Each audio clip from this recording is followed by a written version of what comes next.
Mi hijo me dijo, no traigas a mamá, arruina la foto. Esa noche, vendí su apartamento sin decirle.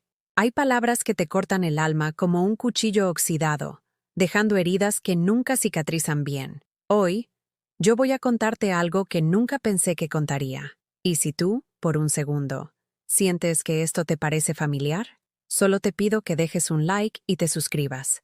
Va a ayudarme a continuar desahogándome. Me llamo Carmen Elena Vázquez, tengo 68 años, y esa tarde de octubre en Madrid, mientras preparaba mi café con leche de siempre en mi pequeña cocina de azulejos blancos, recibí la llamada que me partió la vida en dos. Era mi hijo Alejandro, mi único hijo, con esa voz fría que había aprendido a usar cuando quería mantener distancia. Mamá, sobre el cumpleaños de Isabela el sábado.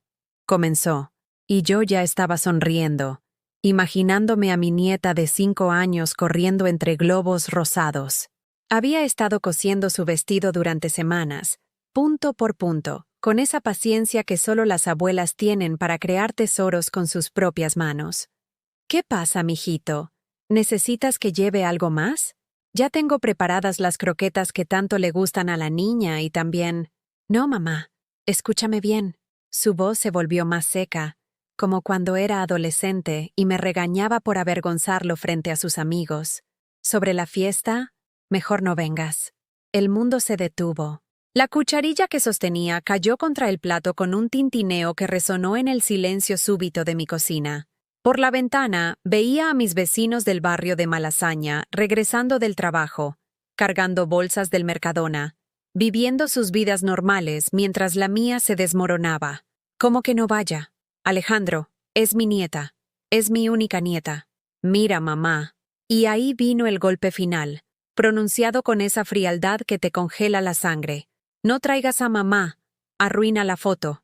Estamos contratando a un fotógrafo profesional, muy caro, y necesitamos que todo se vea elegante. Ya sabes cómo eres con tu ropa de siempre, y esas manías tuyas de querer organizar todo. Además, Mónica invitó a gente de su trabajo, gente importante, y no queremos que piensen cosas raras. Arruina la foto. Esas 3 palabras se clavaron en mi pecho como dagas envenenadas. Yo, que había criado a ese hombre con mis propias manos después de que su padre nos abandonara cuando él tenía apenas 8 años. Yo, que trabajé doble turno como enfermera en el Hospital La Paz durante 20 años para pagarle la universidad privada que tanto quería. Yo, que vendí las joyas de mi madre para darle el dinero del depósito cuando se casó con Mónica, y necesitaban un apartamento en Salamanca. Ahora era un problema estético. Una vergüenza que había que esconder de la gente importante. Alejandro, por favor. Mi voz se quebró como cristal viejo. Es mi nieta. Solo quiero estar ahí para... Ya está decidido, mamá. Entiéndelo. Es mejor para todos. Colgó. Sin más. Sin te quiero. Sin lo siento. Sin nada que pudiera suavizar el veneno que acababa de inyectarme directo en el corazón. Me quedé ahí, de pie en mi cocina, mirando mi reflejo en el cristal de la ventana. Una mujer de 68 años, con el pelo recogido en un moño sencillo, usando el delantal que mi suegra me regaló hace 30 años, el mismo que había usado para cocinar miles de comidas para mi hijo cuando era pequeño, y me decía que era la mejor mamá del mundo. ¿Cuándo había dejado de serlo? ¿Cuándo me había convertido en alguien que arruinaba las fotos? Las lágrimas llegaron sin avisar, calientes y silenciosas, mientras mi mente viajaba a todos esos momentos en los que había dado todo por él. Recordé las noches sin dormir cuando tenía fiebre, leyéndole cuentos hasta que el amanecer pintaba de rosa las paredes de su cuarto. Recordé cuando se graduó de la universidad y me abrazó en el auditorio del campus, susurrándome al oído que nada de eso habría sido posible sin mí. Recordé cuando nació Isabela, hace 5 años, y él lloraba de emoción diciéndome que quería que fuera la abuela más presente del mundo, que su hija necesitaba conocer todo el amor que yo le había dado a él. ¿Dónde había quedado ese hombre? ¿Cuándo había permitido que su esposa lo convenciera de que su propia madre era una carga social? Esa noche, mientras removía la sopa de lentejas que se había quedado fría en la estufa, pensé en el apartamento, mi apartamento. el de 3 habitaciones en la calle Príncipe de Vergara, que había comprado con mis ahorros de toda una vida, con el dinero que gané cuidando enfermos en turnos de noche que me destrozaron la espalda.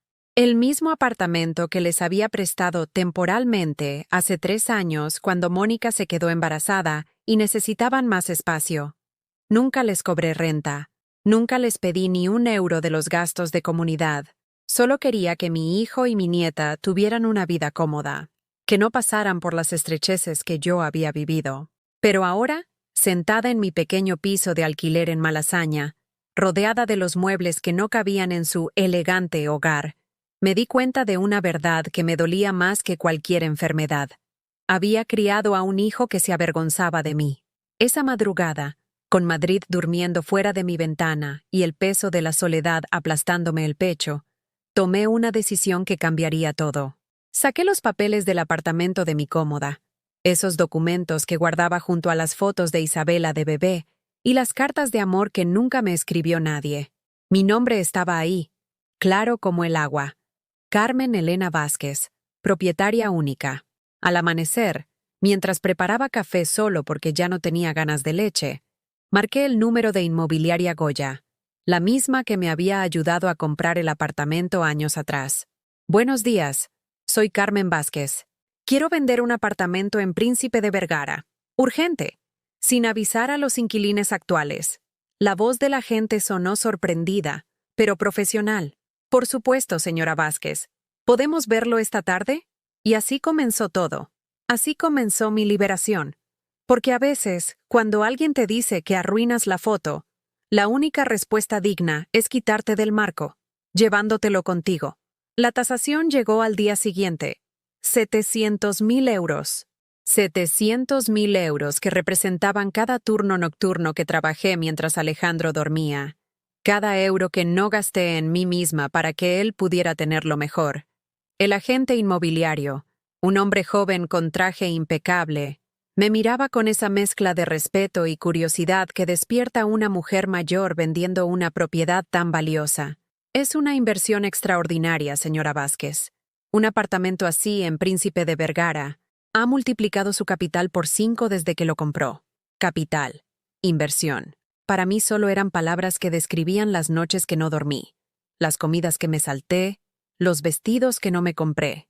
Pero sonreí y firmé los papeles preliminares. En 2 semanas, el apartamento ya no sería mío, ni de él. Esa tarde, mientras organizaba las fotografías que guardaba en una caja de zapatos, mi mente viajó a todos los momentos en los que había puesto a mi hijo por encima de todo. No eran recuerdos dulces ahora. Eran facturas emocionales que nunca me habían pagado. Recordé cuando tenía 14 años y me pidió una PlayStation para Navidad. Yo trabajaba entonces en el turno de noche del hospital, ganando sueldos que apenas cubrían el alquiler de nuestro pequeño piso en Carabanchel. Pero ver su cara iluminada valía cualquier sacrificio. Vendí el anillo de compromiso que había heredado de mi abuela, una pieza de oro blanco con diamantes pequeños que era mi único bien de valor. Mamá, eres la mejor. Te prometo que voy a cuidarla mucho, me había dicho, abrazándome con esa fuerza que solo tienen los niños cuando están genuinamente felices. La PlayStation duró 2 años antes de que la cambiara por la siguiente versión. El anillo de mi abuela nunca regresó. Cuando cumplió 18, quiso irse de intercambio a Londres durante el verano. Es fundamental para mi futuro, mamá. El inglés me va a abrir muchas puertas. Tenía razón, por supuesto, pero el programa costaba 6.000 euros que yo no tenía. Pedí un préstamo personal que estuve pagando durante 3 años, trabajando guardias extras los fines de semana mientras él exploraba museos y pubs en Inglaterra. Las fotos que me enviaba me llenaban de orgullo. Mi hijo en el Big Ben, frente al Palacio de Buckingham, sonriendo con esa confianza que solo da sentirse en el lugar correcto del mundo. Gracias, mamá. Esto va a cambiar mi vida, me escribía en mensajes que guardé como tesoros. Y sí cambió su vida. Le dio el nivel de inglés que necesitaba para conseguir trabajo en una multinacional, el mismo trabajo que ahora le permitía pagar fotógrafos caros para fiestas donde su madre arruinaba las fotos. Después vino la universidad. Universidad privada, por supuesto. En la pública no voy a tener las mismas oportunidades de networking, mamá. Necesito estar donde está la gente que va a ayudarme en el futuro. 25.000 euros anuales durante 5 años. Hipotequé el apartamento que acababa de terminar de pagar para conseguir ese dinero. Durante esos años universitarios, Alejandro vivía como un príncipe. Ropa de marca, salidas con amigos a restaurantes donde una cena costaba lo que yo ganaba en una semana, vacaciones en Ibiza cada verano. Es importante mantener cierto estatus, mamá. Las relaciones que haga aquí van a ser cruciales para mi carrera. Y yo asentía, orgullosa de que mi hijo pensara tan estratégicamente en su futuro. Trabajaba turnos dobles. Vendía los pocos objetos de valor que me quedaban. Vivía de bocadillos de jamón York para que él pudiera comer en restaurantes con manteles blancos. Cuando se graduó, summa cum laude, lloré de emoción en la ceremonia. Llevaba el mismo vestido que había usado para su comunión, pero no importaba. Ver a mi hijo recibir su diploma, escuchar cuando nombraron sus honores académicos, sentir las miradas de admiración de otros padres, todo el sufrimiento había valido la pena. O eso creía entonces. Luego vino Mónica, una chica preciosa de familia acomodada, con estudios en el extranjero, y esa seguridad que da crecer sin preocupaciones económicas. La primera vez que la trajo a casa, noté cómo miraba nuestro pequeño piso en Carabanchel, cómo sus ojos se detenían en los muebles desgastados, en la televisión antigua, en las cortinas que había cosido yo misma porque no podía permitirme comprar nuevas. «Tu madre es encantadora», le dijo a Alejandro esa noche, con una sonrisa que no llegaba a sus ojos. «Se nota que te quiere mucho». Desde entonces, las visitas a casa fueron escaseando. Alejandro empezó a proponer encuentros en cafeterías del centro, para conocernos mejor en un ambiente neutral. Neutral, como si mi hogar fuera un territorio hostil. Cuando se comprometieron, organizaron una cena de pedida en el restaurante del Hotel Villa Magna. 150 euros por cubierto. «Es importante que la familia de Mónica vea que sabemos movernos en estos ambientes, mamá», me explicó Alejandro cuando le dije que no podía permitirme esa cena. Al final, fingí una migraña y no fui. Les envié mis felicitaciones y un regalo que había comprado en el Corte Inglés con mi tarjeta de crédito, ya saturada pero capaz de un último esfuerzo. La boda fue otro calvario económico. Mi hijo me pidió que contribuyera lo que pudiera para la celebración. «Solo queremos que te sientas parte de esto, mamá. Tu aportación es importante para nosotros, sin importar la cantidad». Le di 15.000 euros. Los últimos ahorros que me quedaban después de pagar sus estudios. Mónica había pedido específicamente que fuera en efectivo, para evitar complicaciones bancarias. Nunca supe exactamente en qué se gastó ese dinero, pero la boda fue espectacular. 300 invitados en una finca a las afueras de Madrid, orquesta en vivo, fuegos artificiales, catering de 5 estrellas. Yo me senté en la mesa 9, junto a tíos lejanos y amigos de la infancia que hacía años que no veían a Alejandro. Mónica había organizado las mesas estratégicamente, poniendo a las familias importantes cerca del novio y la novia, relegando a los demás a las mesas del fondo. Durante el baile, mi hijo se acercó brevemente. «Gracias por todo, mamá. Sin ti, nada de esto habría sido posible». Me besó en la mejilla y siguió bailando con su flamante esposa, radiante en su vestido de diseñador que costaba más que mi sueldo anual. Después vinieron los primeros años de matrimonio. Las cenas familiares se volvieron esporádicas, siempre con excusas perfectamente razonables. Estamos estableciendo nuestras tradiciones como pareja. Mónica quiere que pasemos más tiempo con su familia. Tenemos compromisos sociales que son importantes para mi carrera. Cuando nació Isabela, pensé que todo cambiaría. Mi nieta me devolvería el lugar que había perdido en la vida de mi hijo. Los primeros meses fueron hermosos. Alejandro me llamaba constantemente pidiendo consejos. Mónica parecía agradecida por mi ayuda con la niña, pero pronto comenzaron los comentarios sutiles. «Mamá, creo que Isabela come mejor cuando le damos las papillas que prepara Mónica. Quizás no deberías cargarla tanto. Los pediatras modernos dicen que es mejor que aprendan a calmarse solas. Mónica ha leído mucho sobre crianza. Quizás deberías seguir sus indicaciones». Poco a poco, mi papel se redujo a ser una niñera gratuita cuando ellos necesitaban salir, pero sin voz ni voto en las decisiones importantes sobre mi nieta. Y ahora, mirando estas fotografías amarillentas de cumpleaños y graduaciones, donde yo aparecía sonriendo, orgullosa de mi hijo, me preguntaba cuándo exactamente había comenzado a convertirme en una vergüenza. El teléfono sonó, interrumpiendo mis pensamientos. Era el agente inmobiliario. Señora Vázquez, tengo buenas noticias. Ya tenemos comprador. Una pareja joven, pagan en efectivo. Pueden cerrar la operación la próxima semana. Colgué y miré por la ventana de mi pequeño piso alquilado.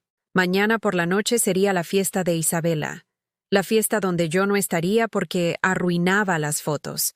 Pero la próxima semana, cuando mi hijo recibiera la notificación de desalojo, entendería que algunas fotos se pueden arruinar de maneras que nunca imaginó. El sábado llegó como un puño en el estómago. Desde mi ventana en Malasaña podía ver familias enteras caminando por la calle con globos y regalos envueltos. Niños vestidos de fiesta agarrados de la mano de sus abuelas. Todas esas escenas cotidianas que para mí se habían vuelto imposibles. Me quedé en pijama hasta las 3 de la tarde. No tenía sentido vestirme para ir a ningún lado. No tenía ningún lugar al que ir.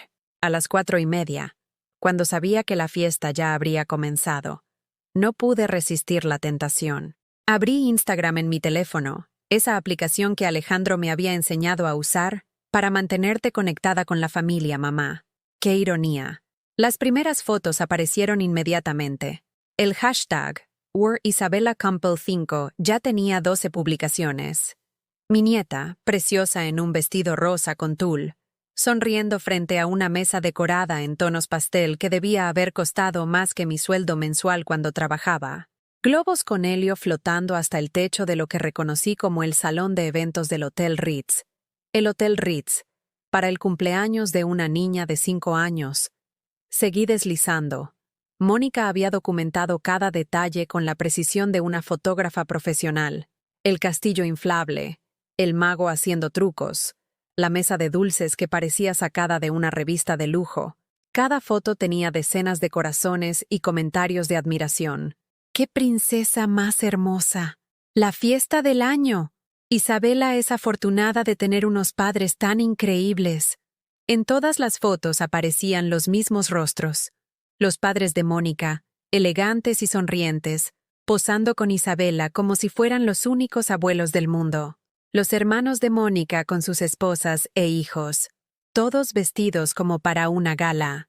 Los amigos de la Universidad de Alejandro, esos que yo había visto crecer durante años de reuniones familiares, ahora convertidos en adultos exitosos con corbatas caras y relojes que brillaban más que mis esperanzas rotas.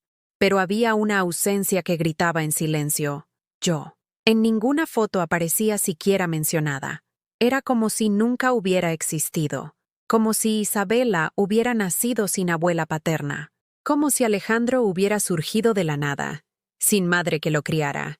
Sin mujer que sacrificara su juventud para darle futuro. A las 6 de la tarde, las fotos del momento de las velas aparecieron en la pantalla. Isabela, radiante, soplando 5 velitas mientras todos cantaban. En el fondo se veía una mesa llena de regalos envueltos en papel brillante, bolsas de marcas reconocidas, juguetes que costaban lo que yo gastaba en comida durante un mes. Mi regalo seguía en mi cómoda, un álbum de fotos que había estado preparando durante semanas, lleno de imágenes de Isabela desde bebé, con comentarios escritos a mano contando anécdotas de cada momento. Tu primer paso fue hacia los brazos de la abuela. Aquí tenías 6 meses y te quedaste dormida en mi regazo. Esta foto es de cuando aprendiste a decir yaya y no parabas de repetirlo. 50 páginas de amor puro que nunca llegarían a sus manos. Cerré el teléfono y me serví una copa de vino barato del Carrefour. Brindé sola, por los cumpleaños que no vería, por los abrazos que no recibiría, por la nieta que crecería sin conocer realmente a su abuela paterna. El lunes por la mañana, el notario me llamó para confirmar la cita. Señora Vázquez, mañana a las 11 en punto. Los compradores están muy emocionados. Es una propiedad excepcional. Solo necesito que confirme. ¿Está completamente segura de esta decisión? Completamente. Perfecto. Ah, y una cosa más. Los nuevos propietarios quieren hacer reformas importantes. Van a necesitar que el apartamento esté completamente vacío en 2 semanas. ¿Los inquilines actuales están al tanto? Una sonrisa amarga se dibujó en mis labios. Se enterarán pronto. Esa tarde, mientras paseaba por el retiro tratando de calmar la ansiedad que me comía por dentro, vi algo que me partió el corazón en pedazos aún más pequeños. Era Mónica, empujando el cochecito de Isabela por el sendero principal del parque. No estaban solas. Las acompañaba una mujer elegante de unos 60 años, con el pelo perfectamente arreglado y ropa que gritaba dinero por cada poro. La madre de Mónica. La otra abuela. Las observé desde lejos, escondida detrás de un kiosco de prensa, sintiendo como una acosadora en la vida de mi propia nieta. Isabela corría feliz entre los árboles mientras las dos mujeres charlaban animadamente en un banco. Pude ver cómo la madre de Mónica le daba algo a Isabela, probablemente otro regalo caro, y cómo mi nieta la abrazaba con naturalidad. Esa era la relación que yo había perdido. Esos paseos dominicales, esas conversaciones íntimas, esos momentos cotidianos que construyen los recuerdos de la infancia. Todo eso se lo habían dado a otra mujer, mientras yo me convertía en un fantasma en la vida de mi propia familia. Mónica le tomó fotos a Isabela con la otra abuela. Más imágenes para Instagram, más evidencia de la familia perfecta que habían construido sin mí. Me pregunté si alguna vez le hablarían de mí a Isabela, si sabría que tenía otra abuela que la quería desesperadamente desde la distancia. Regresé a casa con el corazón más pesado que nunca. En mi buzón me esperaba una sorpresa, una invitación formal, impresa en papel grueso con letras doradas.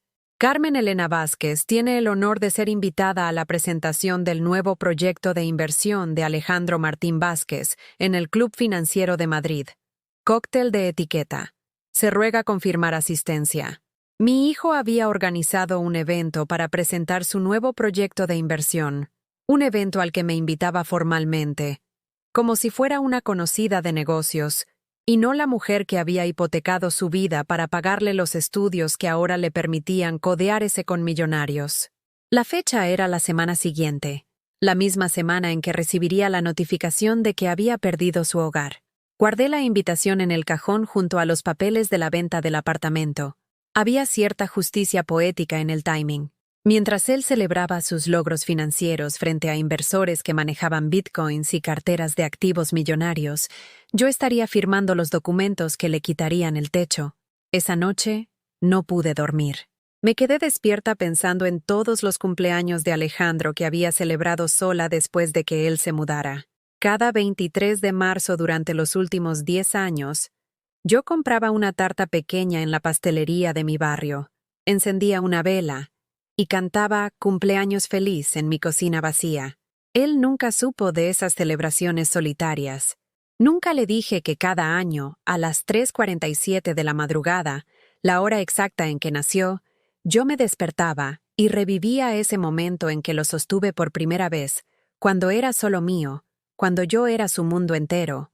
Ahora Isabela cumpliría años sin mí, igual que su padre había aprendido a vivir sin mí. La diferencia era que ella ni siquiera sabría lo que se estaba perdiendo. Para ella, yo sería solo una ausencia que nunca notaría, porque nunca había estado realmente presente en su vida. El martes recibí otro mensaje de Mónica en el grupo de WhatsApp familiar, un grupo donde yo básicamente era una espectadora silenciosa de las vidas que continuaban sin mí. Gracias a todos los que hicieron posible que la fiesta de Isabela fuera perfecta, especialmente a los abuelos Martínez por su generosidad y cariño. Isabela no para de hablar de lo bien que se lo pasó. Los abuelos Martínez. Así es como se refería a sus padres. Como si fueran los únicos abuelos relevantes en la vida de Isabela. Yo ni siquiera merecía una mención de agradecimiento por no haber estado ahí arruinando las fotos. Esa tarde, firmé los papeles finales de la venta. 700.000 euros se transfirieron a mi cuenta bancaria con la eficiencia fría de la tecnología moderna. Era más dinero del que había tenido nunca en mi vida, más riqueza de la que había soñado jamás acumular. pero se sentía como sangre sucia, como el precio que me habían pagado por desaparecer de la vida de mi hijo. El notario me entregó las llaves para que se las diera a los nuevos propietarios. Es una transacción muy limpia, señora Vázquez. Los compradores están encantados. Salí de la notaría con un sobre grueso que contenía documentos que certificaban que ya no era propietaria de nada que mi hijo pudiera reclamar como suyo. Por primera vez en años, era completamente libre. Y completamente sola. Esa noche, pedí comida china y me senté en mi sofá a ver una película antigua en la televisión. Por la ventana entraba el ruido de Madrid viviendo su vida normal. Parejas discutiendo, niños jugando en el patio interior. El rumor constante de una ciudad que nunca duerme del todo. En algún lugar de esa ciudad, mi nieta estaba durmiendo en una cama que pronto ya no sería suya. Mi hijo estaba planeando eventos de inversión que pronto no podría permitirse. Mi nuera estaba soñando con una vida de lujos que estaba a punto de evaporarse. Y yo estaba ahí, con 700.000 euros en el banco y el corazón más vacío que nunca, preguntándome si la venganza realmente sabía tan dulce como decían, o si al final solo sabía a las lágrimas saladas que no podía parar de derramar. El jueves por la mañana, a las 8:47, mi teléfono explotó. Alejandro me llamaba con esa desesperación que solo aparece cuando el mundo se desmorona sin aviso. Su voz sonaba rota, casi irreconocible, como la de un niño perdido gritando por su madre en un centro comercial. ¿Qué coño has hecho, mamá? ¿Qué coño has hecho? Me quedé en silencio, bebiendo mi café con leche despacio, saboreando cada segundo de esa llamada que había estado esperando durante 3 días. Por mi ventana, Madrid despertaba con su rutina habitual, ajena al terremoto personal que estaba viviendo mi hijo. Buenos días, Alejandro. ¿De qué hablas? ¡Del apartamento! Vinieron unos tipos con llaves esta mañana diciendo que son los nuevos propietarios. Mónica está llorando. Isabela pregunta por qué hay extraños en su casa. ¿Cómo pudiste hacer esto? Ahí estaba, el momento que había estado imaginando desde que firmé esos papeles. La realización de que todo lo que daban por sentado, todo lo que creían que les pertenecía por derecho, había sido una ilusión. El apartamento era mío, Alejandro. Siempre fue mío. Y decidí venderlo. Pero nosotros vivimos ahí. Es nuestro hogar. Nuestro hogar. Qué curioso que ahora lo llamara nuestro, cuando durante años había sido suyo cada vez que yo quería visitarlo sin avisar. Cada vez que sugería cambios en la decoración, cada vez que intentaba sentirme parte de la vida que se desarrollaba entre esas paredes que yo había pagado. ¿Tu hogar? ¿El mismo hogar donde no quieres que entre porque arruino las fotos? Se hizo un silencio tenso. Podía escuchar su respiración agitada al otro lado de la línea. El sonido de Mónica llorando en el fondo. La voz confundida de Isabela preguntando qué pasaba. Mamá, eso fue... Yo no quise decir... ¿No quisiste decir qué? ¿Que soy una vergüenza? ¿Que mi presencia daña la imagen que quieren proyectar? ¿Que después de criarte durante 35 años, ya no sirvo más que para ser escondida cuando llega gente importante? Era solo una fiesta. No era personal. Era el cumpleaños de mi nieta. No hay nada más personal que eso. Otro silencio. Esta vez más largo. Cuando volvió a hablar, su voz había cambiado. Ya no era la desesperación del primer momento. Era algo más calculado, más manipulador. El tono que usaba en su trabajo cuando necesitaba convencer a alguien de una inversión arriesgada. Mira, mamá, entiendo que te sientas dolida. Tienes razón, metí la pata. Pero esto es desproporcionado. ¿Sabes cuánto nos va a costar encontrar otro apartamento en esa zona? ¿Sabes que tendré que pedir un préstamo para el depósito? Mi cartera de activos está toda invertida en proyectos a largo plazo. No tengo liquidez inmediata para... Y ahí estaba otra vez. La verdadera cara de mi hijo. No me estaba pidiendo perdón por haberme humillado. No se estaba disculpando por tratarme como un estorbo. Se estaba quejando de las consecuencias económicas de sus actos.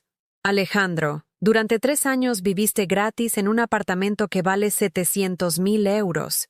Esos son casi 200.000 euros en alquileres que nunca me pagaste. Si necesitas liquidez, supongo que tendrás que vender algunas de esas inversiones tan importantes. Eres mi madre. Se supone que me tienes que ayudar. No joderme la vida. Esa palabra. Joderme. Como si ayudarlo durante toda su vida fuera mi obligación. Pero respetar a la mujer que lo hizo todo por él fuera opcional. Te ayudé durante 35 años. Te pagué los estudios, te di dinero para la boda, te presté mi apartamento sin cobrarte renta. Lo único que pedía a cambio era respeto. Y me dijiste que arruino las fotos. Por el amor de Dios, era una fiesta elegante. Mónica tenía invitados importantes de su trabajo. No podíamos permitirnos que... ¿Que qué? ¿Que vieran que tienes una madre de clase trabajadora? ¿Que descubrieran que no naciste en una familia de millonarios? Por primera vez en la conversación, se quedó completamente callado. Había tocado el nervio. La verdad que él nunca había querido admitir. Se avergonzaba de sus orígenes. Se avergonzaba de mí. Cuando volvió a hablar, su voz sonaba diferente. Más fría. Más cruel. ¿Sabes qué, mamá? Tienes razón. Me avergüenzo. Me avergüenzo de tener una madre que no entiende que el mundo ha cambiado, que sigue vistiéndose como en los años 80, que no sabe comportarse en ciertos ambientes. Mónica y yo nos hemos esforzado mucho por construir una vida de cierto nivel. Y sí, a veces tu presencia complica las cosas. Cada palabra era una puñalada, pero extrañamente, en lugar de dolerme, me liberaba. Finalmente estaba escuchando la verdad. Finalmente, mi hijo mostraba su verdadera cara. Al menos ahora eres honesto. Y ahora que somos honestos, déjame decirte algo más. Este apartamento no es solo mi problema. Isabela va a tener que cambiar de colegio porque ya no podemos permitirnos uno privado en esa zona. Va a perder a sus amigos. Va a tener que adaptarse a un barrio más barato. Va a vivir en un sitio más pequeño. ¿Estás dispuesta a cargar con eso? ¿Con traumatizar a tu propia nieta por un berrinche? Ahí estaba. La manipulación final. Usar a Isabela como arma emocional. Convertir las consecuencias de sus propias decisiones en culpa mía. Isabela se adaptará. Los niños son más fuertes de lo que crees. Y quizás aprender que no todo se puede comprar con dinero le haga bien. Eres increíble. Eres capaz de destrozar la vida de tu propia nieta por orgullo. No, Alejandro. Tú eres capaz de destrozar la relación con tu madre por mantener las apariencias. Colgué. Inmediatamente, el teléfono empezó a sonar otra vez. Lo dejé. Volvió a sonar. Lo volví a dejar. Al tercer intento, lo apagué completamente. Necesitaba silencio para procesar lo que acababa de pasar. Durante años, me había mentido a mí misma diciéndome que Alejandro me quería, pero que Mónica lo influenciaba negativamente. Que en el fondo, él seguía siendo el niño cariñoso que me abrazaba cuando tenía pesadillas. Pero esa conversación había destruido todas mis ilusiones. Las palabras que había usado: me avergüenzo, tu presencia complica las cosas, no sabes comportarte, no eran producto de la presión del momento, venían de un lugar mucho más profundo, de años de resentimiento acumulado, de una transformación gradual que yo había preferido no ver. Mi hijo se había convertido en alguien que valoraba más la opinión de extraños que el corazón de su madre. A media mañana, sonó el timbre. Era Mónica, con Isabela de la mano. Mi nieta llevaba su uniforme del colegio y miraba todo con esa curiosidad inocente de los niños que no entienden por qué los adultos están siempre tan alterados. Carmen, tenemos que hablar. Era la primera vez en años que Mónica venía a mi casa. La primera vez que pisaba mi pequeño piso en Malasaña, con sus muebles modestos y sus cortinas cosidas a mano. Pude ver cómo sus ojos recorrían el espacio con esa mezcla de lástima y superioridad que había aprendido a reconocer demasiado bien. «Hola, Yaya», me dijo Isabela, corriendo hacia mí con esa espontaneidad que los adultos no habían logrado corromper todavía. La abracé con fuerza, respirando su olor a champú infantil y inocencia. 5 años sin poder abrazarla libremente. 5 años de distancia impuesta. Y ahora la tenía en mis brazos, solo porque necesitaban algo de mí. «Mira, Carmen», comenzó Mónica, sentándose en el borde del sofá como si temiera contagiarse de pobreza. «Entiendo que estés dolida. Alejandro me contó lo que pasó y tienes razón. No debería haberte dicho eso de la fiesta. Pero esto que has hecho es muy grave. Muy grave. ¿Vender mi propio apartamento es grave? Hacerlo sin avisar. sabiendo que íbamos a quedarnos sin casa de un día para otro. Sí, es grave. Tenemos una hija, Carmen. Una hija que te adora y que no entiende por qué de repente tiene que mudarse. Isabela había encontrado mi álbum de fotos y lo hojeaba con fascinación, señalando imágenes de sí misma de bebé que no recordaba haber visto antes. ¿Esa soy yo, Yaya? Sí, mi amor. Esa eres tú cuando tenías 6 meses. ¿Por qué no salgo con mamá y papá en esta foto? Mónica se tensó. Era una foto que yo había tomado de Isabela durante una de mis escasas visitas supervisadas. Una de esas tardes en que me permitían cuidarla por unas horas mientras ellos salían. Porque la Yaya te estaba cuidando ese día, le expliqué suavemente. ¿Como una niñera? La pregunta inocente de Isabela cayó como una bomba en el silencio del apartamento. ¿Una niñera? ¿Eso era lo que pensaba mi nieta que yo era? ¿Una empleada ocasional en lugar de su abuela? Mónica se aclaró la garganta incómodamente. Isabela, ¿por qué no juegas con los juguetes que trajimos mientras mamá habla con la Yaya? Cuando Isabela se distrajo, Mónica me miró directamente a los ojos por primera vez en años. Mira, Carmen, sé que piensas que soy la mala de esta historia, que yo he alejado a Alejandro de ti, pero la verdad es más complicada. Te escucho. Alejandro me contó cosas de su infancia, de cómo era vivir aquí, de las preocupaciones constantes por el dinero, de cómo tú trabajabas tanto que él se sentía solo, de cómo siempre había esta presión de ser agradecido por sacrificios que él nunca pidió. Cada palabra era como un latigazo. ¿Así era como mi hijo recordaba su infancia? ¿Como una época de carencias y presión en lugar de amor y dedicación? Cuando nos conocimos, él me dijo que quería construir una vida diferente, sin la ansiedad económica que marcó su infancia, sin que su hijo creciera sintiendo que era una carga financiera para sus padres. Yo nunca le hice sentir que era una carga, quizás no conscientemente, pero él recuerda cada vez que llorabas revisando las facturas, cada vez que vendías algo para pagarle algo que él quería, cada vez que trabajabas extra para cubrir sus gastos. Eso marca a un niño, Carmen. Me quedé sin palabras. Durante todos estos años, había pensado que mis sacrificios eran gestos de amor, pero quizás para un niño, ver a su madre sufrir constantemente por su culpa había sido traumático de una manera que yo nunca entendí.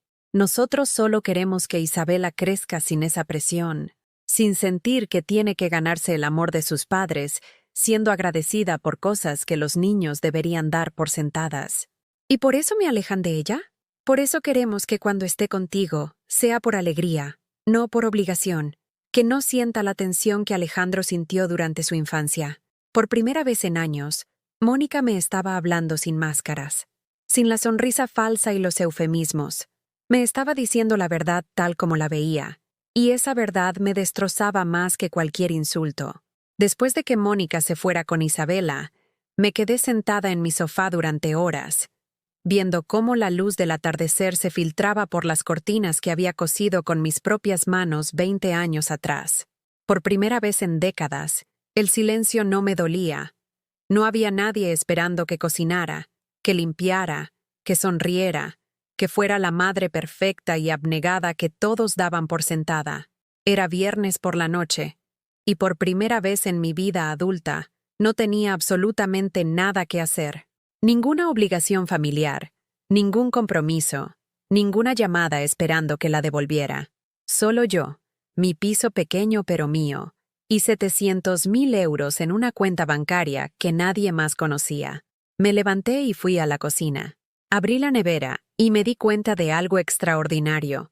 Podía cenar lo que quisiera, cuando quisiera, sin tener que pensar en si a alguien más le gustaría o si había suficiente para 2 o 3 personas. Había una lata de mejillones que llevaba meses ahí, esperando. Alejandro los odiaba. Huelen fatal, mamá. No sé cómo puedes comer eso. Así que nunca los preparaba cuando venía de visita, que últimamente era nunca. Pero la costumbre de no cocinar lo que no le gustaba había permanecido. Esa noche cené mejillones con pan tostado y una copa de vino blanco. Me senté en mi pequeño balcón que daba al patio interior, escuchando las conversaciones de los vecinos, el llanto de algún bebé, el sonido de la televisión en el apartamento de al lado. Vida real. Vida sin pretensiones. El sábado por la mañana desperté sin despertador por primera vez en años. No había nadie a quien llamar para preguntar cómo habían dormido. No había planes familiares que coordinar.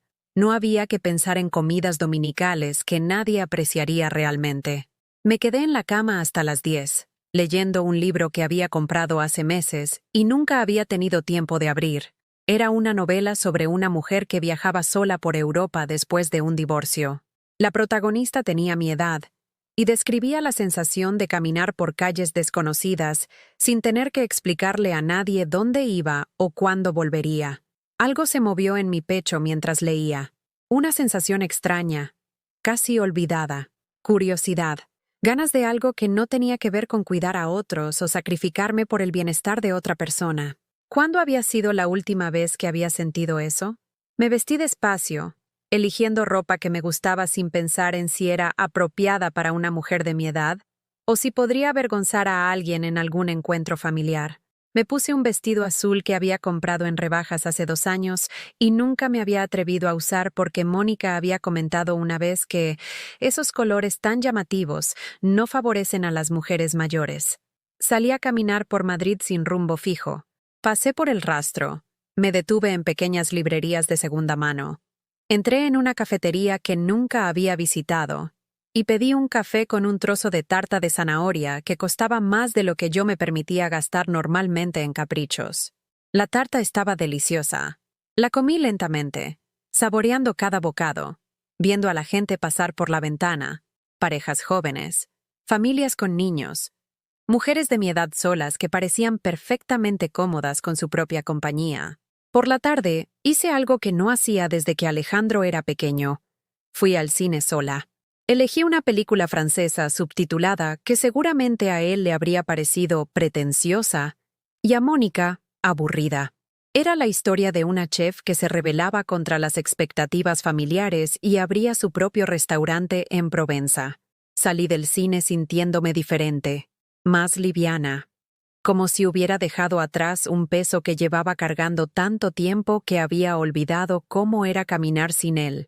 El domingo decidí hacer algo completamente impulsivo, algo que la Carmen de la semana anterior nunca se habría atrevido a hacer. Entré en una agencia de viajes. Buenos días, quería información sobre viajes para una persona mayor, para una persona madura, me corregí. No era mayor. Tenía 68 años y muchas experiencias por vivir. La agente, una chica joven con sonrisa genuina, me mostró folletos de cruceros por el Mediterráneo, tours culturales por Italia, rutas de senderismo suave por los Pirineos. ¿Viaja sola?, me preguntó sin juicio, como si fuera la cosa más normal del mundo. Sí, es mi primera vez. ¡Qué emocionante! Tenemos muchas clientas que prefieren viajar solas. Dicen que es liberador. Liberador. Esa palabra resonó en mi cabeza durante todo el resto del día. El lunes por la mañana, mi teléfono sonó. Era Alejandro, otra vez. Esta vez sonaba diferente, menos agresivo, más calculador. Mamá, he estado pensando en lo que hablamos. Tienes razón en algunas cosas. Quizás fui demasiado duro contigo. No respondí inmediatamente. Había aprendido a reconocer ese tono. Era el mismo que usaba cuando quería algo importante de mí. He hablado con Mónica y hemos decidido que queremos arreglar las cosas. Queremos que Isabela tenga una relación cercana contigo. ¿Ah, sí? Sí. De hecho, estábamos pensando que podrías ayudarnos con algo. Sabes que mi proyecto de inversión está despegando. Tengo varios clientes interesados en diversificar sus carteras, pero necesito capital inicial para demostrar la viabilidad. Como ahora tienes esa cantidad importante de la venta, ahí estaba. Lo que realmente quería. Mi dinero. Podrías invertir con nosotros. Formar parte del negocio familiar. Sería una forma de que Isabela vea que todos trabajamos juntos, que somos un equipo. Un equipo. Qué interesante que ahora quisiéramos ser un equipo, justo cuando yo tenía algo que él necesitaba. ¿Cuánto necesitas? Bueno, para empezar, unos 200.000 euros estarían bien. Es una inversión segura, mamá. En 2 años podrías duplicar esa cantidad. Piénsalo como su herencia universitaria de Isabela, pero generando rendimientos mientras tanto. 200.000 euros. casi un tercio de mi libertad recién adquirida. ¿Y qué pasa si no quiero invertir? Silencio. Luego, esa voz que conocía también, la voz que usaba cuando las cosas no salían como él esperaba. Bueno, esa es tu decisión, por supuesto. Pero espero que entiendas que si no puedes ayudar a tu propia familia cuando lo necesita, va a ser difícil que Isabela entienda por qué debe mantener una relación contigo. Ahí estaba la amenaza, envuelta en palabras cuidadosas pero clara como el agua. Dinero a cambio de acceso a mi nieta. Alejandro, dime una cosa con honestidad. Si yo no tuviera ese dinero de la venta del apartamento, ¿habrías llamado para arreglar las cosas? Otro silencio. Más largo esta vez. Es una pregunta extraña, mamá. No, es una pregunta simple. ¿Me habrías llamado? Las circunstancias son las que son. Responde sí o no. Mira, no tiene sentido especular sobre situaciones hipotéticas. Ahí tenía mi respuesta. Alejandro, escúchame bien porque voy a decirte esto una sola vez. Durante 35 años he comprado tu amor con sacrificios, dinero y silencio. He permitido que me conviertas en una máquina dispensadora de recursos emocionales y financieros. Pero eso se acabó. Mamá, no he terminado.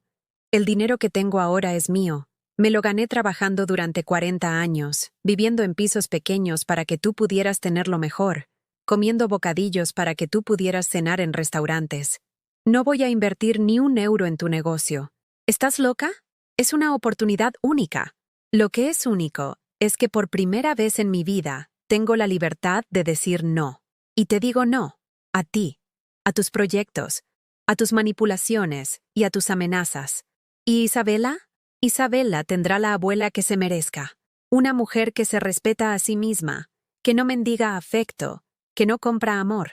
Si tú decides alejarla de mí porque no te doy dinero, será tu decisión, pero ya no voy a negociar mi dignidad. Colgué. Esa tarde, volví a la agencia de viajes. He decidido. Quiero el tour de 3 semanas por Italia. Salida el mes que viene. Excelente elección. Va a ser una experiencia maravillosa. Pagué los 5.000 euros del viaje sin pestañear. Era mi dinero, mi decisión, mi libertad. Por primera vez en décadas, estaba invirtiendo en mí misma.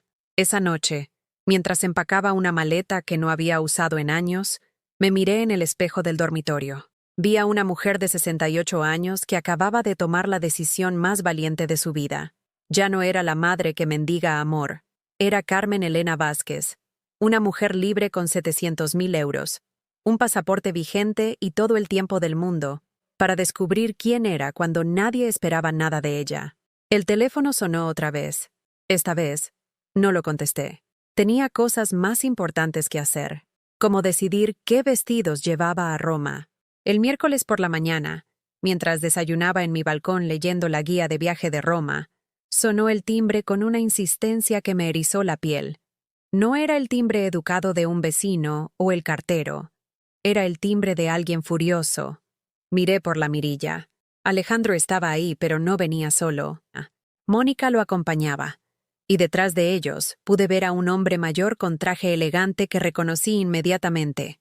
El padre de Mónica, Eduardo Martínez, director de una empresa de consultoría financiera que manejaba patrimonios de multimillonarios.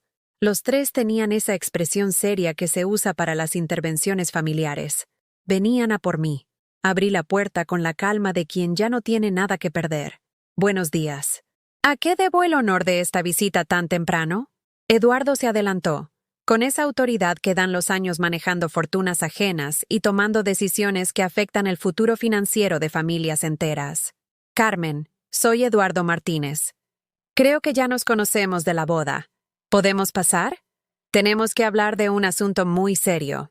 Los dejé entrar a mi pequeño salón, donde mis 3 sillas desparejadas y mi sofá modesto parecían aún más humildes ante la presencia de un hombre acostumbrado a oficinas con vistas panorámicas y muebles de diseño. Eduardo se sentó en el borde del sofá, con esa postura de quien no planea quedarse mucho tiempo. Mónica y Alejandro permanecieron de pie, flanqueándolo como guardaespaldas bien vestidos. Carmen, Alejandro me ha puesto al tanto de la situación actual. Y debo decirte que estoy muy preocupado. ¿Preocupado por qué? por las decisiones financieras que estás tomando. Vender una propiedad de 700,000 euros de forma impulsiva, rechazar oportunidades de inversión sólidas, gastar dinero en viajes innecesarios. Sus ojos se posaron en mi guía de Roma sobre la mesa. Son señales de alarma que no podemos ignorar. Señales de alarma. Como si gastar mi propio dinero en mi propia felicidad fuera síntoma de demencia senil. Señor Martínez, agradezco su preocupación, pero no entiendo qué tiene que ver usted con mis decisiones financieras. Tengo que ver porque Isabela es mi nieta también, y cuando una abuela empieza a tomar decisiones irracionales que pueden afectar su patrimonio y, por ende, el futuro de la niña, la familia tiene que intervenir. Mónica se aclaró la garganta y sacó una carpeta que llevaba bajo el brazo. Carmen, hemos estado hablando con un abogado especializado en derecho de familia. Existe un procedimiento legal para cuando los abuelos mayores muestran señales de deterioro cognitivo que los hace tomar decisiones perjudiciales para su patrimonio y el bienestar de sus herederos. Las palabras cayeron como piedras en el silencio de mi salón. Deterioro cognitivo. Me estaban acusando de estar loca para justificar un intento de quitarme el control de mi dinero. ¿Me están amenazando con incapacitarme? Alejandro finalmente habló, con esa voz suave que usaba cuando quería parecer razonable mientras me clavaba un puñal. No es una amenaza, mamá. Es una preocupación legítima. En los últimos meses has mostrado un comportamiento muy errático. Vender el apartamento sin consultar con nadie, rechazar oportunidades de inversión obvias, aislarte de la familia. ¿Aislarme de la familia? Tú mismo me dijiste que arruino las fotos. Y ya me disculpé por eso. Pero tu reacción fue completamente desproporcionada. Una persona emocionalmente estable no destruye la vida de su propia familia por una discusión. Eduardo volvió a tomar el control de la conversación con la eficiencia de alguien acostumbrado a manejar crisis familiares relacionadas con patrimonios importantes. Carmen, te vamos a hacer una propuesta. Una propuesta razonable que protege tanto tus intereses como los de Isabela. Sacó unos documentos de su maletín de cuero italiano. Podemos establecer un fideicomiso. Tú conservas una pensión mensual generosa para todos tus gastos personales, pero el grueso del patrimonio queda protegido para Isabela. Alejandro y Mónica serían los administradores, con mi supervisión profesional, garantizando que el dinero se invierta de manera inteligente y crezca para el futuro de la niña. Una pensión, como si fuera una empleada jubilada a quien le dan una propina mensual por años de servicio. ¿Y si no aceptó? Los tres intercambiaron miradas significativas. Mónica fue la que respondió. Entonces nos veríamos obligados a iniciar el proceso legal. Tenemos documentación de tu comportamiento errático, testimonios de profesionales de la salud mental sobre los riesgos de depresión y aislamiento en mujeres de tu edad. ¿Qué profesionales? ¿Cuándo he hablado yo con profesionales de la salud mental? El doctor Ramírez, tu médico de cabecera, está preocupado por tu estado emocional desde que enviudaste. Yo no enviudé. Me divorcié hace 15 años. Desde que te separaste, perdón, corrigió Eduardo sin inmutarse. El punto es que existe un patrón de aislamiento social, decisiones financieras impulsivas y comportamiento agresivo hacia la familia que podrían indicar. Me levanté. Ya había escuchado suficiente. Salgan de mi casa. Ahora. Alejandro se acercó, intentando tomar mi mano con esa falsa ternura que había perfeccionado a lo largo de los años. Mamá, no queremos pelear contigo. Solo queremos cuidarte. Y cuidar el futuro de Isabela. Isabela. Siempre Isabela. Me zafé de su agarre. ¿Saben qué es lo más triste de todo esto? Que están usando a esa niña como excusa para robarme. Ni siquiera tienen la decencia de ser honestos sobre sus motivos. Nadie quiere robarte nada, dijo Mónica con esa voz condescendiente que había perfeccionado para tratar con empleadas domésticas y camareros. Solo queremos asegurar que el dinero esté bien administrado. Por ustedes. Por profesionales. Eduardo tiene décadas de experiencia manejando patrimonios importantes. ¿Patrimonios importantes? Me reí, y el sonido salió más amargo de lo que esperaba. Señor Martínez, ¿sabe cómo conseguí estos 700,000 euros? Eduardo me miró con esa paciencia exagerada que se usa con los niños y los ancianos. Imagino que fue una decisión de inversión muy acertada. Fue vendiendo las joyas de mi madre para pagarle la universidad a él. Señalé a Alejandro. Fue trabajando doble turno durante 20 años en el hospital. Fue viviendo en pisos de 40 metros cuadrados para que él pudiera tener lo mejor. Fue no comprándome un abrigo nuevo durante 10 años para que él pudiera irse de intercambio a Londres. La expresión de Eduardo cambió ligeramente. Por primera vez, parecía estar realmente escuchando. Ese dinero no es una herencia caída del cielo. Es mi vida. Son mis huesos molidos trabajando turnos de noche. Son mis lágrimas cada vez que tenía que elegir entre sus necesidades y las mías. Y siempre elegí las suyas. Mamá, Alejandro intentó interrumpir, pero yo ya estaba en llamas. No, ahora me escuchas tú. Durante 35 años he sido tu cajero automático emocional y financiero. Te di todo lo que tenía y todo lo que no tenía. Y cuando finalmente decido gastar mi dinero en mí misma, vienes con abogados a declararme loca. Me dirigí a Eduardo directamente, mirándolo a los ojos con una intensidad que lo hizo retroceder en el sofá. Señor Martínez, usted maneja fortunas de multimillonarios. Dígame, ¿alguna vez alguno de sus clientes ricos ha tenido que justificar por qué quiere comprarse un yate o una casa en Mallorca? ¿Alguna vez han venido sus hijos a preguntarle si papá está mentalmente competente porque quiere gastarse 50,000 euros en un reloj? Es diferente. ¿Por qué es diferente? ¿Porque soy una mujer? ¿Porque soy mayor? ¿O porque mi dinero lo ven como suyo desde que nací? Mónica se movió nerviosa, mirando a su padre como pidiendo que tomara el control de una situación que se les estaba escapando de las manos. Carmen, estás siendo muy emotiva. Esto es exactamente lo que nos preocupa. ¿Emotiva? Me volví hacia ella con una furia que había estado conteniendo durante años. ¿Sabes qué es emotivo, Mónica? Emotivo es trabajar durante 40 años para que tu hijo tenga una vida mejor que la tuya y que después te diga que arruinas las fotos. Emotivo es que vengas a mi casa a acusarme de loca porque no quiero darles mi dinero. Nadie te está acusando de nada. Me están amenazando con incapacitarme. ¿Cómo llamas a eso? Eduardo se levantó, guardando los papeles en su maletín con movimientos bruscos. Carmen, creo que esta conversación demuestra exactamente lo que estábamos diciendo. Estás alterada, agresiva. No puedes mantener una discusión racional sobre tu futuro financiero. Mi futuro financiero ya está decidido, señor Martínez. Voy a gastármelo en mí. Cada euro, cada céntimo. Voy a viajar. Voy a comer en restaurantes caros. Voy a comprarme ropa bonita. Voy a vivir en un apartamento más grande si se me antoja. Voy a hacer todo lo que no pude hacer durante 40 años, porque estaba demasiado ocupada financiando la vida de otros.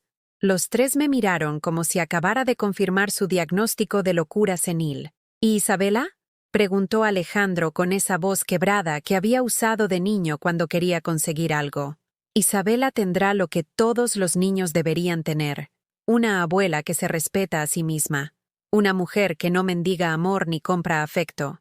Si tú decides que eso no es suficiente, es tu decisión. Me dirigí a la puerta y la abrí de par en par. Ahora, salgan de mi casa.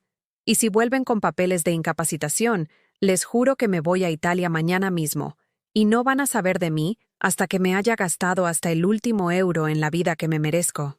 Alejandro fue el último en salir. Se detuvo en el umbral y me miró con una expresión que no había visto nunca antes.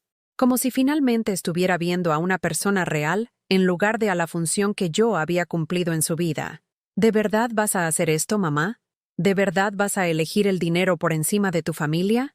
La pregunta me dolió más que todas las amenazas legales del mundo, porque demostraba que después de todo lo que había pasado, él todavía no entendía nada. Alejandro, yo no estoy eligiendo el dinero por encima de la familia. Estoy eligiendo la dignidad por encima de la manipulación. Es diferente. Cerré la puerta. Del otro lado, escuché sus voces alejándose por el pasillo, discutiendo estrategias legales y plazos procesales, como si yo fuera un problema empresarial que resolver. Me quedé apoyada contra la puerta, temblando, pero no de miedo, de libertad. Por primera vez en mi vida, había dicho que no a todo, a las manipulaciones, a las amenazas, a la culpa, al chantaje emocional, y seguía de pie. Esa tarde, llamé a la agencia de viajes. ¿Pueden cambiar mi vuelo? Me gustaría viajar la próxima semana en lugar del mes que viene. Por supuesto, señora Vázquez. ¿Algún motivo especial para adelantar el viaje? Miré por la ventana, hacia Madrid, hacia la vida que había vivido durante 68 años cumpliendo expectativas ajenas. Sí, tengo prisa por empezar a vivir. 6 meses después, estaba sentada en una terraza de un pequeño café en Trastevere, Roma, viendo el atardecer pintar de dorado las fachadas medievales mientras saboreaba mi segundo spritz del día.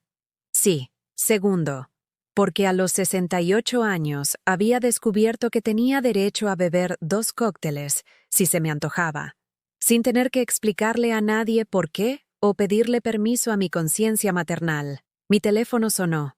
Era un número español que no reconocía. Lo dejé sonar. Desde que salí de Madrid hace 6 meses, mi teléfono había sonado exactamente 347 veces. Lo sabía porque al principio contaba cada llamada perdida como una pequeña victoria. Alejandro, Mónica, números desconocidos que probablemente eran abogados o investigadores privados, tratando de localizarme para el proceso de incapacitación que aparentemente habían iniciado. Pero resulta que es muy difícil incapacitar a alguien que está viviendo la vida de sus sueños en otro país, mandando postales desde cada ciudad que visita y documentando su cordura en redes sociales que había aprendido a manejar mejor que muchos jóvenes. Mi cuenta de Instagram, Carmen Viaja Libre, tenía ya 15,000 seguidores. Mujeres de mi edad y mayores que me escribían mensajes privados contándome sus propias historias de liberación tardía, de hijos manipuladores, de familias que las trataban como cajeros automáticos emocionales. Carmen, eres mi inspiración, me escribía Dolores desde Sevilla. Después de ver tus fotos en Florencia, le dije a mi hijo que ya no voy a cuidar a sus gemelos gratis todos los fines de semana. Si quiere niñera, que la pague. Gracias por demostrarme que nunca es tarde para elegirse a una misma. Me había enviado Pilar desde Valencia. Acabo de comprar un billete para Tailandia. Viajo sola por primera vez en mi vida. Cada mensaje era una confirmación de que mi historia no era única. Éramos miles de mujeres que habíamos dado tanto que nos habíamos olvidado de quiénes éramos cuando nadie necesitaba nada de nosotras. La primera semana en Roma había sido aterradora. No por la ciudad, que me había recibido con esa hospitalidad caótica que solo tienen las ciudades antiguas acostumbradas a extranjeros. Era aterradora la sensación de no tener que llamar a nadie para avisar dónde estaba, de no tener que justificar por qué había gastado 40 euros en una cena para una sola persona, de poder quedarme hasta las 11 de la noche, caminando por las calles empedradas, sin que nadie me preguntara si no era muy tarde para una mujer de mi edad. La segunda semana había sido reveladora. Descubrí que tenía opiniones sobre arte que nunca había podido expresar, que disfrutaba de la música en vivo que nunca había tenido tiempo de escuchar, que me gustaba la comida picante que nunca había podido cocinar porque a Alejandro le daba acidez. La tercera semana había sido transformadora. Conocí a Giuseppe, un viudo italiano de 72 años que regentaba una pequeña trattoria cerca del Panteón. No era un romance de película. Éramos demasiado mayores y demasiado sabios para esas fantasías. Era algo mejor. Era una amistad entre 2 personas que habían pasado décadas cuidando a otros y ahora estaban aprendiendo a cuidarse a sí mismos. Giuseppe me enseñó a hacer pasta fresca. Yo le enseñé algunas palabras en español. Nos reíamos de nuestros hijos adultos, de sus expectativas imposibles, de la forma en que daban por sentado que nuestras vidas giraban alrededor de las suyas. La mia figlia viene a trovarmi una volta all'anno, me contaba Giuseppe mentre ammassavamo fettuccine. E ogni volta mi chiede perché non ho venduto il ristorante per comprare un appartamento più piccolo vicino a lei. Non capisce che questo ristorante è la mia vita, non solo denaro. Su hija venía a visitarlo una vez al año, y cada vez le preguntaba por qué no había vendido el restaurante para comprar un apartamento más pequeño cerca de ella. No entendía que el restaurante era su vida, no solo dinero. Es igual que mi hijo, le respondía en mi italiano cada vez más fluido. Creen que somos accesorios de sus vidas. no personas con nuestros propios sueños. Después de Roma vino Florencia, donde me apunté a un curso de historia del arte que siempre había querido tomar, pero nunca había tenido tiempo. Después Venecia, donde aprendí que navegar en vaporetto era como una meditación acuática. Después la Toscana, donde pasé un mes en una casa rural aprendiendo a pintar acuarelas con un grupo de mujeres internacionales que habían decidido reinventar sus vidas después de los 60.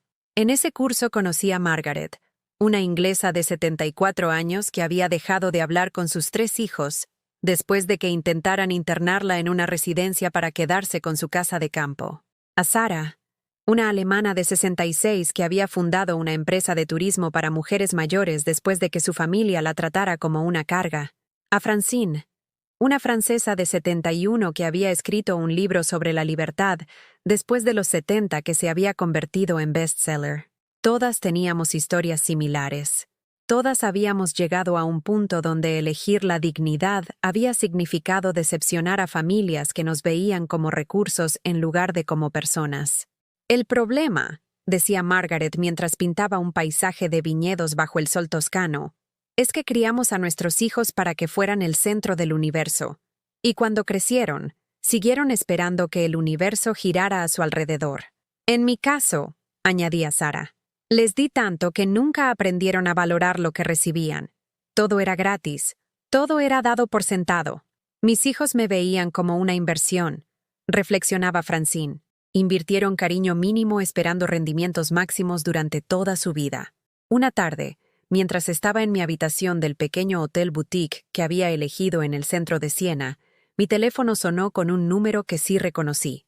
Era el de la escuela de Isabela. Señora Vázquez, soy la directora del Colegio San Patricio. Estamos intentando contactar con los padres de Isabela Martín Vázquez, pero no conseguimos localizarlos.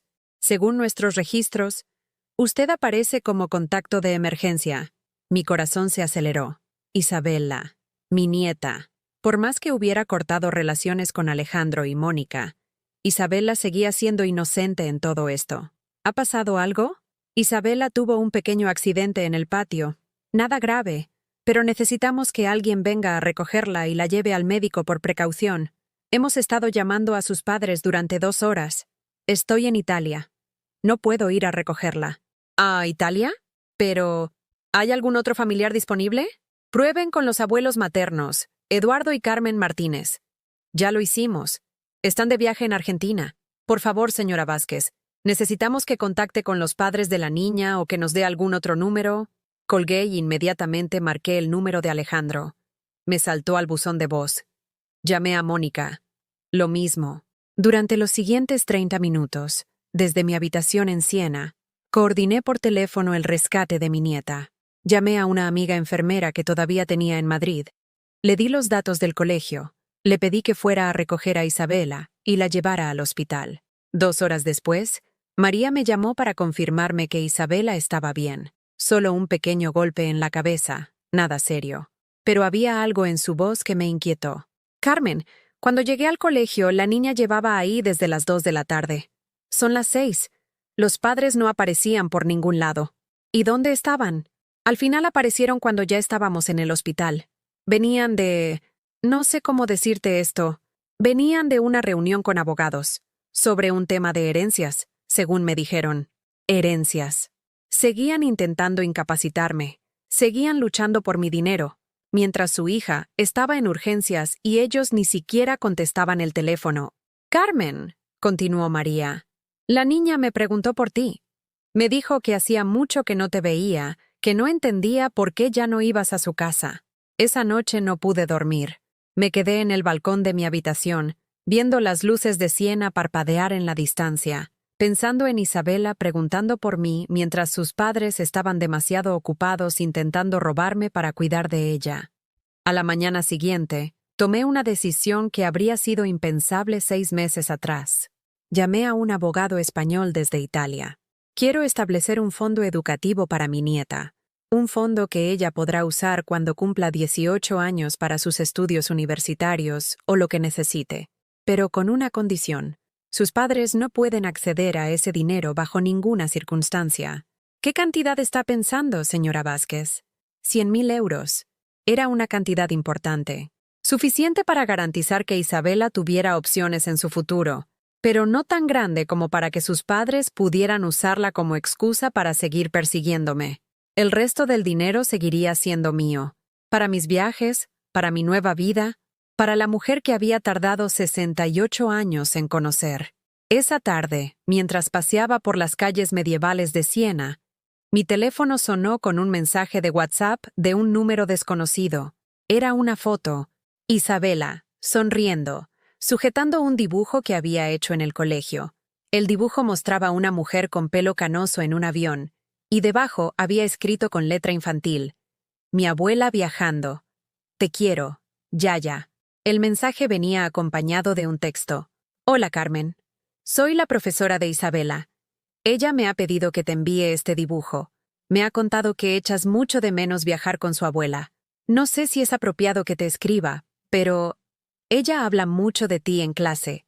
Me senté en una pequeña plaza, con el dibujo de Isabela en la pantalla del teléfono, y por primera vez en meses lloré. Pero no eran lágrimas de tristeza.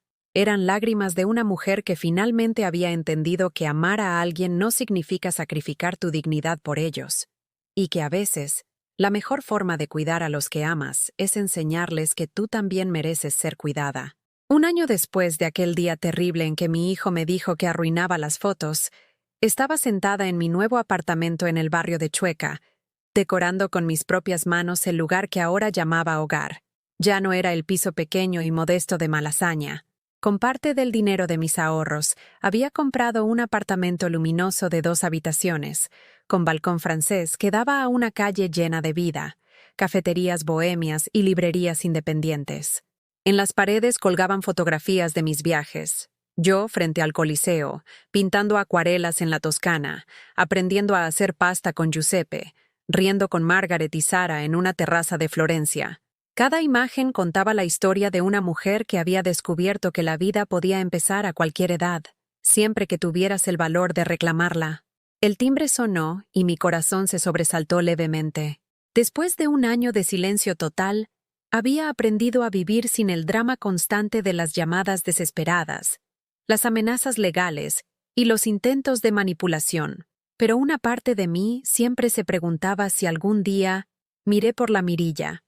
Era Alejandro, solo, sin Mónica, sin abogados, sin su suegro multimillonario. Venía con ropa arrugada, los ojos rojos de alguien que llevaba días sin dormir bien, y en sus manos tenía una carta. Abrí la puerta, pero no lo invité a pasar. Hola, mamá. Su voz sonaba diferente, más pequeña, como cuando era niño y había roto algo valioso y sabía que tenía que enfrentar las consecuencias. Alejandro, sé que no tengo derecho a estar aquí. Sé que probablemente no quieras verme después de todo lo que pasó, pero necesito darte esto. Me extendió la carta con manos que temblaban ligeramente. Es de Isabela. Ella no sabe que estoy aquí. De hecho, ella no sabe muchas cosas. Tomé la carta. El sobre tenía mi nombre escrito con la letra cuidadosa de una niña de 6 años que se esfuerza por hacer las letras perfectas. Para la abuela Carmen que viaja. ¿Puedo pasar? Solo 5 minutos. Hay cosas que necesito decirte. Lo dejé entrar, pero permanecí de pie junto a la puerta abierta. No iba a repetir errores del pasado. Alejandro miró alrededor del apartamento con una expresión que no supe interpretar. Sorpresa, quizás. O reconocimiento de que yo era capaz de crear un hogar hermoso cuando no tenía que justificar cada euro gastado. Está muy bonito. Se nota que eres feliz aquí. Lo soy. Mamá, se detuvo. Respiró profundo. Necesito pedirte perdón, pero no el tipo de perdón que pedimos cuando queremos algo a cambio. Un perdón real. Por todo. Me quedé en silencio, esperando. Había aprendido que las palabras baratas se distinguían de las genuinas por el esfuerzo que costaba pronunciarlas. El proceso de incapacitación fue desestimado. Hace 3 meses. El juez dijo que una mujer que maneja una cuenta de Instagram con 15,000 seguidores, que viaja internacionalmente y que ha establecido un fondo educativo para su nieta, no muestra signos de deterioro cognitivo. Una sonrisa involuntaria se dibujó en mis labios. La ironía era deliciosa. Pero eso no es lo importante. Lo importante es que perdimos la casa. ¿Cómo? Sin el apartamento que nos prestabas, tuvimos que alquilar en una zona más cara. Mis inversiones no dieron los rendimientos que esperaba. Los clientes se fueron cuando se enteraron de los problemas legales. Mónica se detuvo, como si las palabras le quemaran la garganta. Mónica me dejó. Se fue con Isabela a vivir con sus padres en Argentina. Lo miré sin expresión. No sentía alegría por su sufrimiento, pero tampoco la compasión automática que había sentido durante tantos años ante sus problemas. Lo siento. Isabela pregunta por ti constantemente. Mónica le dice que estás enferma, que por eso no puedes verla. Pero Isabela es lista. Sabe que algo no está bien. Abrí la carta con cuidado. Dentro había un dibujo de una casa con dos figuras. Una más pequeña con coletas y otra más grande con pelo gris. Debajo decía: «Quiero que vuelvas a casa. Yaya. Te echo de menos». Las palabras me llegaron directo al corazón, pero ya no con la desesperación ciega de antes. Ahora tenía la perspectiva de una mujer que había aprendido a distinguir entre amor genuino y manipulación emocional. Alejandro, ¿por qué estás aquí realmente? Porque tenías razón. En todo. Las palabras salieron como si las hubiera estado guardando durante meses. Tú me criaste sola, trabajaste para darme todo, sacrificaste tu vida por mi futuro, y yo me convertí en alguien que se avergonzaba de ti. Alguien que te veía como un obstáculo para la vida que quería tener. Se sentó en el borde del sofá, con los codos en las rodillas y la cabeza entre las manos. Cuando Mónica se fue, me dejó una carta. ¿Sabes qué me decía? Que yo era exactamente el tipo de hombre que nunca querría para Isabela. Alguien incapaz de valorar a las mujeres que me aman. Alguien que toma y toma hasta que las personas que me quieren se quedan vacías. Guardé silencio. Era su momento de enfrentar la verdad. Me dijo que había visto cómo te trataba, cómo daba por sentado todo lo que hacías, cómo te convertí en una empleada doméstica emocional sin sueldo, y que no iba a permitir que hiciera lo mismo con Isabela. ¿Y qué piensas tú? Que tenía razón. Completamente. Yo destruí a la única persona que me amó incondicionalmente. Por dinero, por estatus, por la aprobación de gente que al final no me importaba realmente. Se levantó y caminó hacia la ventana, mirando la calle llena de vida que se extendía abajo. ¿Sabes qué es lo más irónico? Durante todos estos meses, he estado siguiendo tu cuenta de Instagram, viendo cómo brillabas, cómo te veías más joven, más feliz, más viva que en años. Y me di cuenta de que yo nunca te había visto así cuando estabas conmigo, porque conmigo no podía ser yo misma. Tenía que ser la madre perfecta, la abuela disponible, la mujer que nunca decía no. Y yo aproveché eso. Durante 35 años, aproveché que nunca dirías no, que siempre pondrías mis necesidades por encima de las tuyas, que preferirías sufrir en silencio antes que decepcionarme. Se volvió hacia mí con lágrimas en los ojos. Mamá, no estoy aquí para pedirte dinero. No estoy aquí para pedirte que arregles mi vida otra vez. Estoy aquí para decirte que me alegro de que hayas dicho basta. Me alegro de que te hayas elegido a ti misma, aunque me duela, aunque me haya costado perder todo para entenderlo. Era la primera vez en mi vida que escuchaba a mi hijo hablar con esa honestidad brutal, sin excusas, sin justificaciones, sin intentar minimizar su responsabilidad. ¿Qué quieres, Alejandro? Quiero ganármelo. Quiero ganármelo todo. Tu perdón, tu respeto, el derecho a estar en tu vida, pero esta vez de verdad, no como el hijo que espera que mamá arregle todo, sino como el adulto que debería haber sido hace años. ¿Y cómo piensas hacer eso? No lo sé. Supongo que empezando por aquí, por reconocer todo lo que hice mal, por no esperar que me perdones inmediatamente solo porque me disculpo, por entender que quizás nunca puedas perdonarme, y que eso sería justo. Me acerqué a él y por primera vez en más de un año, lo miré realmente. Ya no era el niño que había criado, ni el hombre arrogante que me había humillado. Era alguien quebrado que estaba intentando reconstruirse desde cero. Alejandro, voy a decirte algo que tardé 68 años en aprender. El amor verdadero no es sacrificarte hasta desaparecer.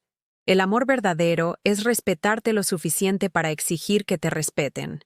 Lo sé. Ahora lo sé. Si de verdad quieres estar en mi vida, si de verdad quieres que Isabela me conozca, va a ser bajo mis términos. No voy a volver a ser la abuela de emergencia que aparece cuando me necesitan y desaparece cuando no encajo en sus planes. Lo entiendo. No más mentiras, no más manipulaciones, no más usar a Isabela como moneda de cambio emocional. Te lo prometo. Y no más vergüenza. Si te da pena presentarme a tus amigos, si mi clase social o mi ropa o mis manías te molestan, entonces no tenemos nada que hablar. Mamá, yo... Se detuvo. Sonrió por primera vez desde que había llegado. ¿Sabes qué? Estoy orgulloso de ti. Genuinamente orgulloso. Mi madre es una mujer que a los 68 años tuvo el valor de rehacer su vida completamente, que creó una comunidad online inspirando a otras mujeres, que aprendió italiano y pintura y se convirtió en alguien que yo nunca había conocido realmente, porque nunca te tomaste el tiempo de conocerme. Tienes razón, pero me gustaría, si tú quieres, me gustaría intentarlo ahora. Lo miré durante un largo momento. El perdón no era algo que pudiera forzar o planificar, pero tampoco era algo que quisiera negar para siempre si la persona al frente mío era genuina en su arrepentimiento. Alejandro, voy a estar en Madrid durante los próximos meses. Después volveré a Italia. Si quieres reconstruir una relación conmigo, tienes que hacerlo sabiendo que mi vida ya no gira alrededor de la tuya. Tengo planes, proyectos, una vida que me hace feliz. Me parece perfecto. Y respecto a Isabela, si algún día ella quiere conocer a su abuela real, no a la versión que otros han creado de mí, podrá encontrarme, pero no voy a mendigar una relación con mi nieta. Voy a luchar por traerla de vuelta. No para mí, para ella, para que tenga la oportunidad de conocer a la mujer extraordinaria que es su abuela. Nos quedamos en silencio durante unos minutos. Por la ventana entraba la luz dorada del atardecer madrileño, iluminando mi apartamento lleno de evidencias de mi nueva vida. Mamá, una última cosa. El apartamento que vendiste era tuyo. Siempre fue tuyo. Tenías todo el derecho de hacer lo que quisieras con él. Y yo nunca te las agradecí. Ni el apartamento, ni los estudios, ni los sacrificios, ni el amor. Nada. Daba todo por sentado. Gracias por decir eso. ¿Puedo abrazarte? Lo miré durante un momento que se sintió eterno. Luego, asentí. El abrazo fue diferente a todos los que habíamos compartido antes. No era el abrazo desesperado de un niño que busca consuelo, ni el abrazo automático de las despedidas familiares. Era el abrazo de dos adultos que se reconocían mutuamente como personas completas, con sus propios sueños y limitaciones. Cuando se fue, me quedé sentada en mi sofá nuevo, mirando la carta de Isabela y las fotos de mis viajes. Mi teléfono sonó con un mensaje nuevo en Instagram de una mujer de 70 años de Murcia. Carmen, gracias a tu historia me armé de valor para decirle a mi hija que no voy a venderle mi casa por debajo del precio de mercado. Por primera vez en mi vida, elegí mi futuro por encima de sus caprichos. Sonreí. Mi historia personal se había convertido en algo más grande, en una invitación para que otras mujeres se dieran cuenta de que nunca era tarde para reclamar su dignidad. Esa noche, antes de dormir, escribí una reflexión en mi Instagram. Hace un año, mi hijo me dijo que arruinaba las fotos. Hoy entiendo que durante toda mi vida había estado tratando de encajar en fotografías ajenas, en vidas diseñadas por otros, en historias donde yo era solo un personaje secundario. Pero ahora tengo mis propias fotos. Fotos donde soy la protagonista de mi propia historia. Fotos donde no tengo que pedir permiso para brillar. A todas las mujeres que me leen, ustedes no son accesorios en la vida de otros. Son las protagonistas de sus propias historias. Y nunca es tarde para empezar a actuar como tal. La publicación recibió 2000 likes en una hora. Al día siguiente, recibí un mensaje inesperado. Era de una dirección de correo con terminación TUAR. Argentina. Estimada señora Carmen, soy la directora del colegio de Isabela. La niña habla constantemente de usted y me ha pedido que le escriba. Nos ha mostrado fotos que guarda de sus viajes. Me ha pedido que le diga que ella también quiere viajar y conocer el mundo cuando sea grande, igual que su abuela. Isabela es una niña muy especial, y me da mucha tristeza ver que extraña tanto a alguien que claramente la ama. El mensaje terminaba con una línea que me hizo sonreír a través de las lágrimas. PD. Isabela me ha dicho que cuando sea grande, no va a dejar que nadie le diga que arruina las fotos, porque las personas que amamos siempre hacen que las fotos sean más bonitas. Cerré el teléfono y miré por mi ventana hacia Madrid, hacia España, hacia toda la vida que tenía por delante. A los 68 años, había aprendido la lección más importante de todas, que amar a alguien no significa desaparecer por ellos. Significa respetarte lo suficiente para enseñarles cómo deben tratarte. Y a veces, enseñar esa lección duele, pero al final, es el regalo más grande que puedes darle a alguien que amas, la oportunidad de amarte de verdad, no solo por lo que puedes darles, sino por quien realmente eres. Y ahora te pregunto, ¿has vivido alguna vez una situación similar? ¿Conoces a alguien que haya pasado por algo parecido? Cuéntamelo en los comentarios. Si esta historia te tocó el corazón, por favor dale like y suscríbete a este canal. Tu apoyo puede hacer que este mensaje llegue a alguien que realmente necesita escucharlo hoy.